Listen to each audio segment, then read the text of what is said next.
Good morning children. In the previous class, we have learnt about interpretation of balanced chemical equations. What information is given by the balanced chemical equations, etc. So, today we will see some problems based on that. Whatever the content we have learned yesterday, actually we will be getting more idea about it when we solve certain problems. So at least we will try to solve this problem today. See here, calculate the amount of aluminium required to get 1020 kg of iron from the following reaction. So here one reaction is given. Balanced chemical equation is given which shows the reaction between aluminium and ferric oxide to get aluminium oxide and iron. So what is asked here? Calculate the amount of aluminium required. We need to calculate the amount of aluminium required. To get how many kg of iron? It is given in kilograms. How many kilograms of iron? 1120 kilograms of iron. 1120 kilograms of iron. So for that what we need to do? See, first we have to write the balanced chemical equation with correct formulas and suitable coefficients. Here already I have written balanced equation here. And we need all the atomic masses also. What are the elements involved in this chemical equation? Aluminium, iron, oxygen.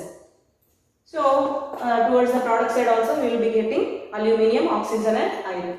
And here I have written atomic masses of aluminium. Aluminium atomic mass 27 unified mass units, iron 56 and oxygen 16 unified mass units. Here 27 means here one atom of aluminium, atomic mass is 27 unified mass units. Now to write below this equation simply, here 2 Al is there, 2 atoms of aluminium according to the balanced equation. So 2 into 27, each aluminium atomic mass is 27. So we have to multiply 2 atoms there. So 2 into 27. U means unified mass. And Fe2O3 also we need to calculate it is a molecule. So we need to calculate molecular mass. How? 2 iron atoms are there and 3 oxygen atoms are there. So for 2 iron atoms, simply we will write 2 into 56. 56 is atomic mass of iron. So 2 into 56 plus O3, 3 oxygens are there. So 3 into 16 into U, unified mass units. And here same Al2O3. 2 into aluminium 27, 2 into 27 plus 3 into 16 unified mass units. 2 Fe, 2 atoms of iron, so 2 into 56. Now, if you simplify this, if you multiply, what you will get? 54 unified mass units of aluminium is reacting in the reaction. And this one, 160 unified mass units of iron oxide. Simply, if you multiply this one, you will get 160. And again we have to add these two. First 2 into 56 you multiply and 3 into 16 you multiply and the answers should be taken as sum here. If you sum it you will get 160. Similarly Al2O3 and iron also. Al2O3 you will get 1 or 2 unified mass units and 2 atoms of iron you will get a 112 unified mass units. So this can also be written as 54U means here this can also be written as 2 moles of aluminium. Here 2 coefficient 2 indicates that 2 moles of aluminium. Here no coefficient, so we can write it as 1 mole of ferric oxide. 2 moles of aluminium is reacting with 1 mole of ferric oxide. To get 1 mole of aluminium oxide, there is no coefficient, so 1 mole of aluminium oxide, and also we are getting 2 moles of iron. Like this also we can write. And 2 moles means what is the molar mass? In the sense 54 grams. 54 grams is the molar mass, means that is the 2 moles aluminium molecular weight in molecular mass is 54 grams. So 1 mole of ferric oxide is 160 grams and 1 mole of aluminium oxide is 102 grams and 2 moles of iron is 112 grams. Now as per the balanced equation we need to see the relation between aluminium and iron. So because in the question also the relation is between aluminium and iron. How many grams of aluminium is required to get a 100 1120 kilograms of iron. The relation is between aluminium and iron. So here also we need to write that one. Aluminium versus iron. Aluminium, how many grams is reacting? Aluminium, you see 54 grams. And to get how many grams of iron we are getting? 112 grams. So here you mentioned 54 grams of aluminium when reacts, we will get 112 grams of iron. But according to the question, how many grams of iron should be produced? It is given like this. So in kilograms is given. And so write the same value, 1120 kilograms. So convert into grams by multiplying with 1000. 1120 into 1000 grams of iron. This many grams of iron should be getting.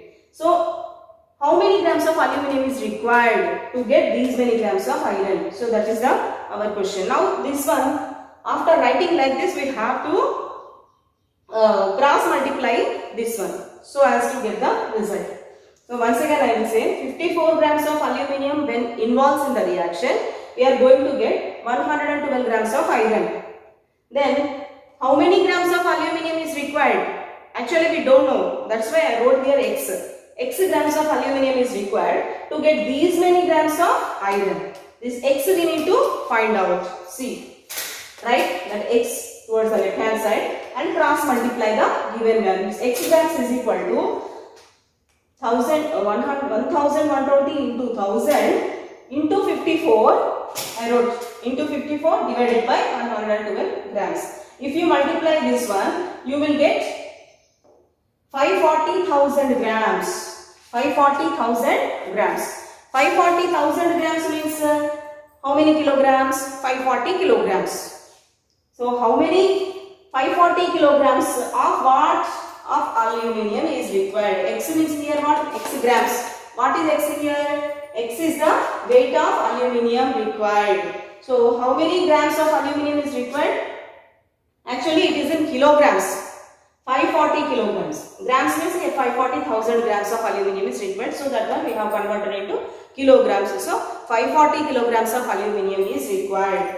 Simply we can write in the last one statement we have to write like this. Therefore, to get 1120 kilograms of iron, we require 540 kilograms of aluminium. Like this. Very simple. If we know the balanced chemical equation and their molar masses, etc. Based on these relations, we can easily find out how many grams of aluminium is required or how many kilograms of aluminium is required to get so and so kilograms of iron. This is very small and very simple problem. And similarly, in another problems we can also calculate not only the mass, we can also calculate the volume, number of atoms or number of molecules, like that according to the situation given. So like that we will see further more number of problems to have more idea about solving of this kind of problems. Okay, practice problems all of you. Thank you very much. Good morning children. Today we are going to see one more problem. See, calculate the volume, mass and number of molecules of hydrogen liberated when 230 grams of sodium reacts with excess of water at STP. This is the problem given. So STP means standard temperature and pressure.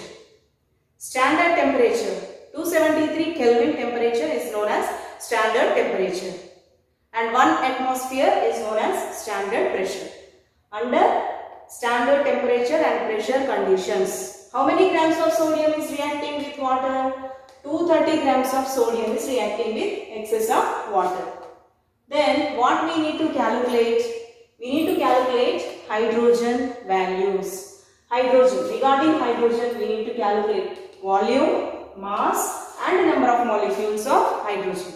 Here, these three we need to calculate separately. So, and atomic masses of sodium, oxygen and hydrogen are given in the problem itself. Sodium 23 units, oxygen 16 and hydrogen 1 atomic masses. So first of all, any problem when it is given, immediately we need to write the complete balanced chemical equation. Here I have written the balanced equation between sodium and and water. What? Here which one is reacting with which one? Sodium is reacting with water. So we need to write reaction between sodium and water. 2 Na plus 2 H2O gives rise to 2 NaOH plus H2. This is the balanced equation. So already here balanced equation contains coefficients, it indicates. And according to this equation, 2 atoms of sodium is reacting. So 2 into 23, that is 46 unified mass units are 46 grams. And 2 moles of water or 2 molecules of water. So 2 into 2 molecules. So 2 molecules into H2O, 2 into 1. 2 hydrogens are there, 1 oxygen is there. So 2 into 1 plus 1 into 16. So this whole should be multiplied by 2 again because 2 moles of water is there. That's why. Now you will get 36 unified mass units or 36 grams. And now similarly here 2 NaOH, 2 molecules of NaOH we are getting or 2 moles of sodium hydroxide we are getting. So 2 into sodium hydroxide molecular mass is 23 plus 16 plus 1. Because 23 is sodium, 16 oxygen and 1 hydrogen. If you add all these atomic masses of all these atoms, you will get. And this one you have to multiply with 2 because we are getting 2 molecules of sodium hydroxide. So 80 unified mass units you will be getting. First here 40, you will get 40 into 2, 80. So 80 grams of sodium hydroxide. Similarly hydrogen, 1 molecule of hydrogen, that is nothing but 2 into 1. So 2 unified mass units are 2 grams. This 2 grams of hydrogen is called as a gram molar mass. The gram molar mass of hydrogen means 2 grams. Means 1 mole of gas. Weight of 1 mole of gas is called a gram molar mass. So that is 2 grams per hydrogen. Now after writing all the information like this, now we need to calculate these 3 things one by one.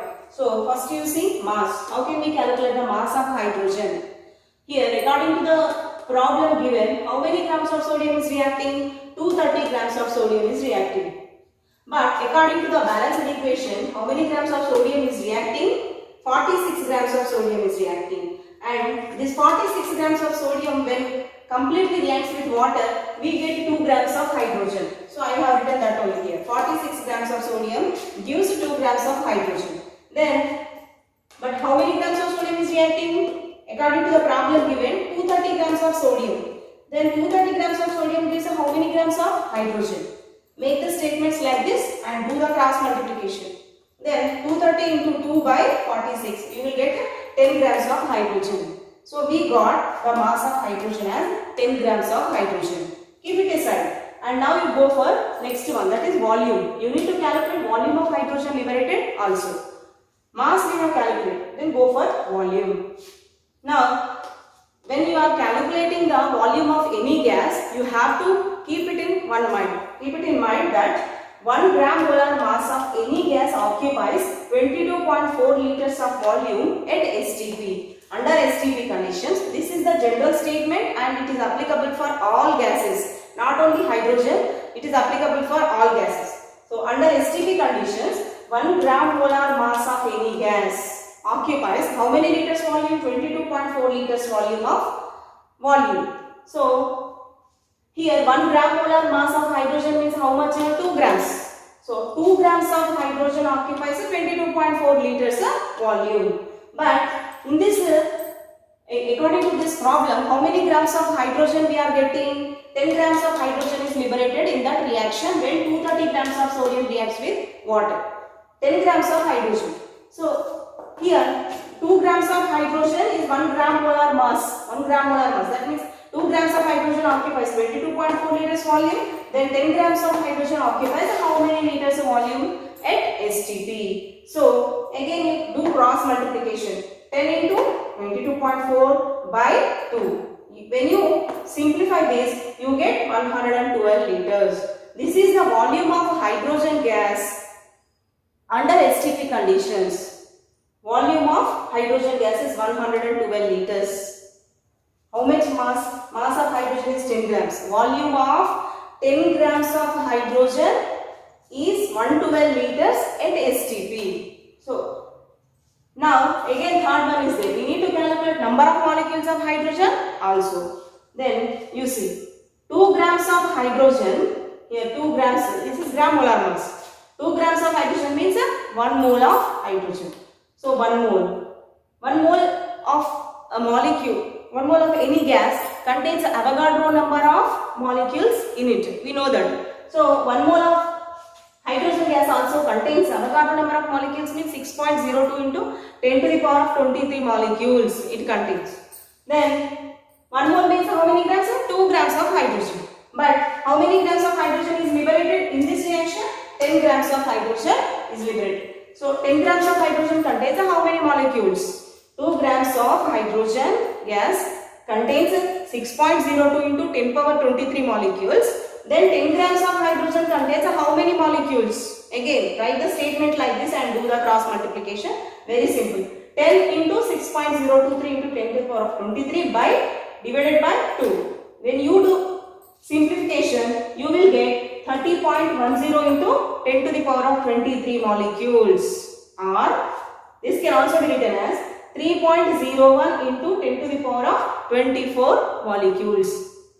So like this we can also calculate, if we know the mass of the gas produced during the reaction, we can calculate the volume of the gas produced, and also we can know the number of molecules present in that gas. So here in this reaction the hydrogen gas is produced, and we have calculated, for this hydrogen we have calculated mass, volume and number of molecules one by one.